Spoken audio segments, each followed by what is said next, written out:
Thank you for coming. I commend your work, and certainly there are many lobbyists who come and are try and meet, and you listed the reasons why you would investigate them for failing to report, failing to live up to the code. One of the elements is under Section 6, and the Code of Conduct for Lobbyists is not to place public office holders in a conflict of interest. I think that's one of the key ones. So on February 14th, 2019, I wrote to you after Mr. Dion announced that he was launching an investigation into whether or not the Prime Minister breached the Conflict of Interest Act. February 19th, you responded, and I'm very pleased you did, and said that you were going to look into it. So did you do an investigation? What I will tell you is that I look into everything that comes in. I cannot give you any further comment simply because I am required by law to keep everything private, in particular in the event that I would not want to jeopardize the integrity of any police investigation. Well, I thank you for that.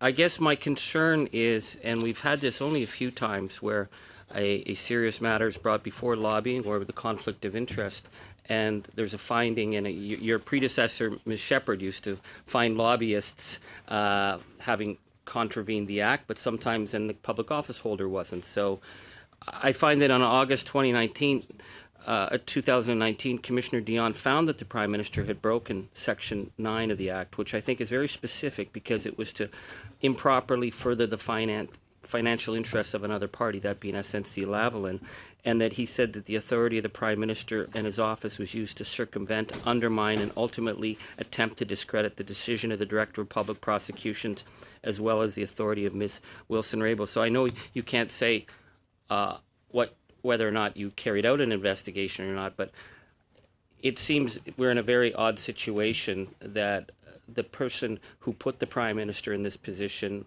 or the people who did, are not, there's no report, there's no statement, there's no reference whether it was turned to the RCMP. We don't know.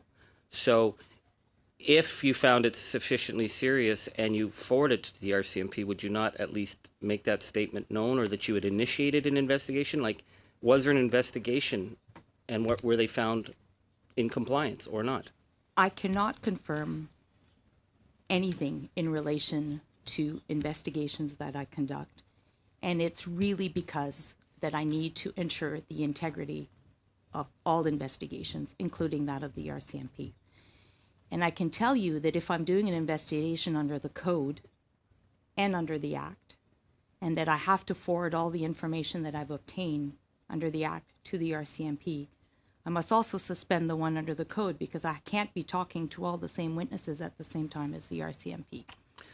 Okay, thank you. I can, if I may just add, I can tell you as well that it is somewhat as well frustrating for you for me not to be able to confirm anything. It is also frustrating for me and the employees of my office not to be able to share the extensive work that we do. Everything is being looked at very thoroughly, and I can only ask you to trust that the system is happening in accordance with the Act as it should, and when and if I have an opportunity to report to Parliament, I will. Well, I really appreciate that, and I don't want to make it more uncomfortable for you.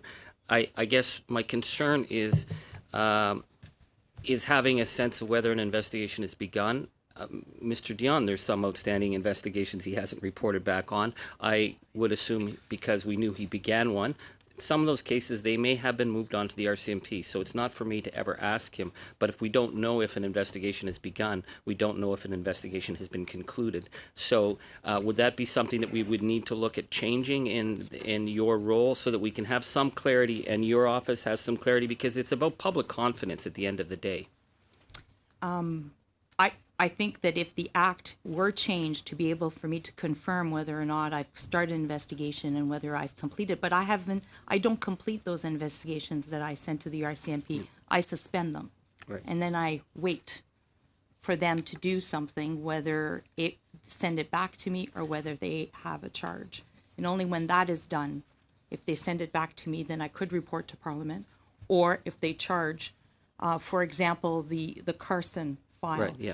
I ended up ceasing that when it was returned. There were charges. He was found guilty. I'm not going to report to Parliament Yes, on the exactly. same matter. So I only that is the way the Act is set up right now. I only have 30 seconds left, but I want to ask about the ability to maintain an investigation, because sometimes the RCMP level for actually moving on something like the Carson case, there are levels that have to be very, very high to meet for the RCMP to step in, because it would be so explosive. But there would still be, in other areas, clear contraventions of the Act. So would you suggest changing the rules so that you are able to have the discretion to decide whether or not to continue an investigation or to hold it so that you could finish it off? Because it seems once the RCMP have looked at it, and if they don't move on, it seems like, well, things are done, but there are sometimes still clear questions about the Act that need to be protected.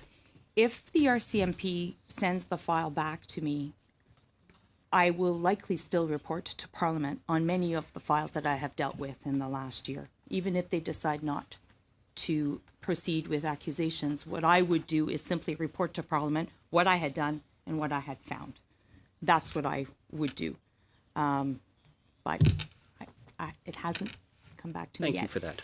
I would also just add, if I have 1 second, Certainly.